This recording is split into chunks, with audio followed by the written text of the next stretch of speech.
cut it in thirds, break off each third, and then grab a small piece of insulation, put it in the hopper. Don't want it to get too full, so it backs up. But if it starts to stop a little, I just stir it a little. Very simple.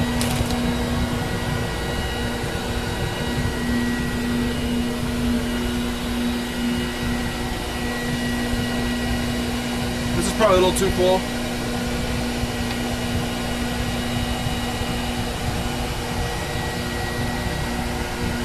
I'm gonna make sure that you see it running through the hose like it is right now.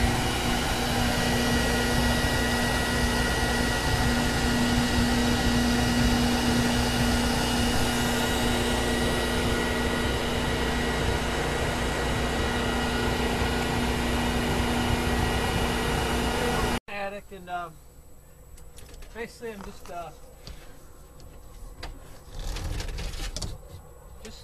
making sure that everything's about 15 inches, and I'm making sure I don't blow the insulation down in the eaves, because that's how a house vents. So you want to blow up to the wall, but you don't want to blow down into the overhang of the house.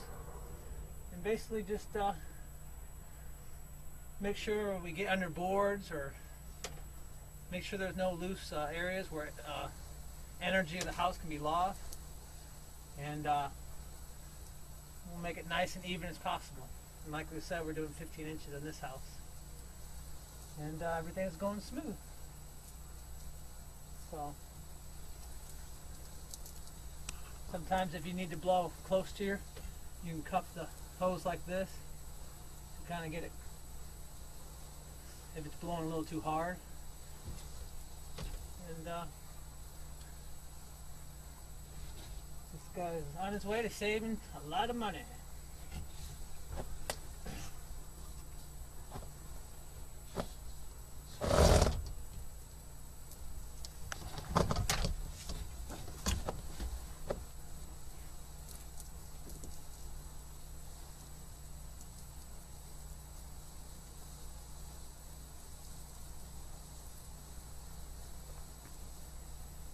To beginning the loose fill installation process.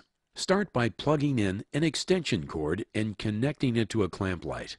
Hang the light in the attic. Once in the attic, watch out for roofing nails sticking through the roof deck. Be sure to stand only on the trusses or ceiling joists, as ceiling drywall will not support a person's weight. Always follow the OSHA fall protection guidelines when preparing to insulate an attic. Take a moment to inspect the area to be insulated. Be sure the homeowner has removed all household items and objects from the attic area. Next, install attic rulers. Spread rulers across the attic so that they can be clearly seen in all areas to ensure insulation is installed evenly throughout the attic. After attic rulers are in place, install the proper ventilation. Homes need to have an even, balanced system with equal amounts of intake ventilation compared to exhaust ventilation.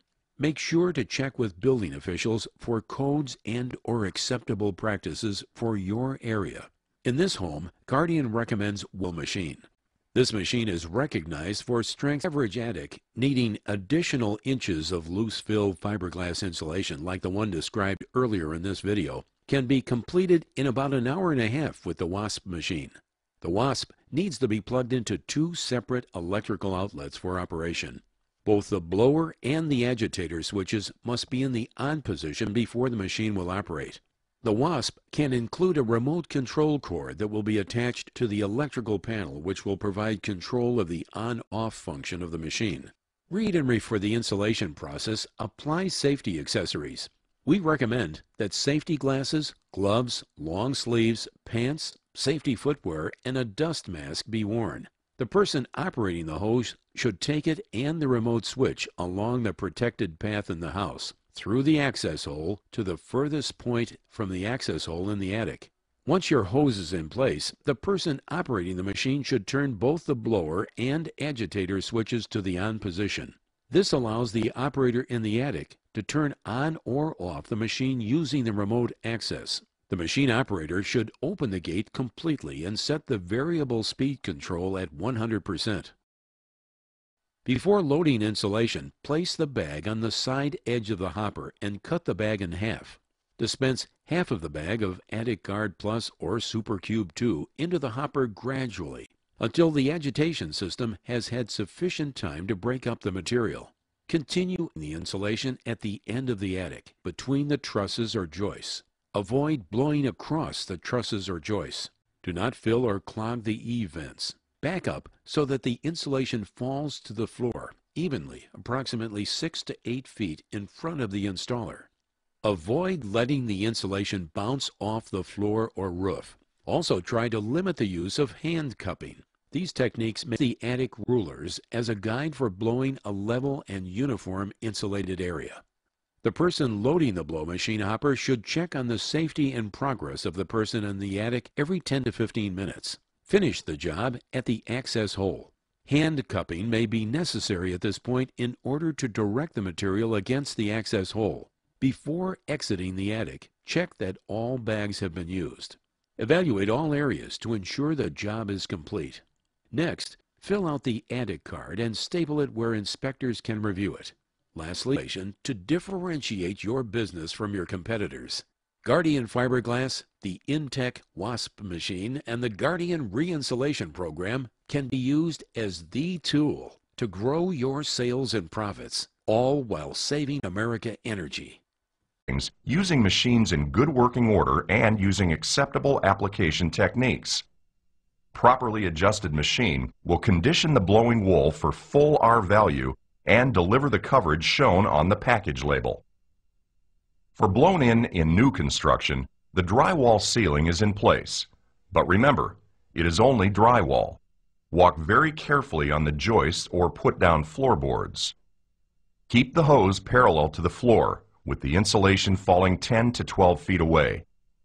Begin at the far wall and work toward the center. Always blow in the direction of the joists, not across them. Blow 3 or 4 joist cavities from one position by moving the hose to the right and left. Where possible, back away from work to prevent packing. Be sure to get insulation to the top of exterior walls and low places, but don't cover the eave vents. For best results, avoid tight bends or kinks in the blowing hose anywhere along its length, but especially near the blowing machine outlet.